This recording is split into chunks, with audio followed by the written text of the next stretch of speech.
নমস্কার, জয় মাতারা, জয় গুরু বামদেব। আমি জ্যোতিষগুরু দ্রোণাচার্য। দর্শক বন্ধু, আগামী 9 আগস্ট 2025 শনিবার রাখি পূর্ণিমা, রাখি বন্ধন। সমস্ত বোনেরা তার ভাইকে রাখি পরাবে, কিন্তু একটা সতর্কবাণীটা কি?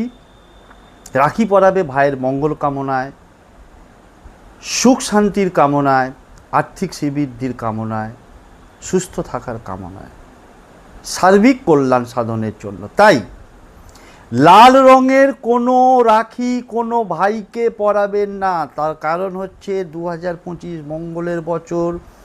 যদি ভাই বোনের মধ্যে সুসম্পর্ক রাখতে হয়, ভ্রাতৃত্ব বোধ রাখতে হয়, ভাইয়ের মঙ্গল চান, তাহলে অবশ্যই লাল রঙের রাখিকে অ্যাভয়েড করে যাবেন। লাল রঙের বাদ দিয়ে যে কোনো রঙের আপনি রাখি পরান, এবং পারলে সবুজ রঙটাকে প্রেফার করুন।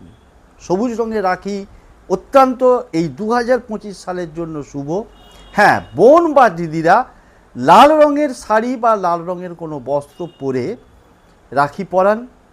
তার কারণ হচ্ছে, তাতে কি হবে, আপনি লাল রঙের শাড়ি বা যে কোনো জামা কাপড় পরছেন মানে আপনার যে শক্তিটা, সেটা ভাইয়ের কাছে শুভ হয়ে কনভার্ট হয়ে যাচ্ছে।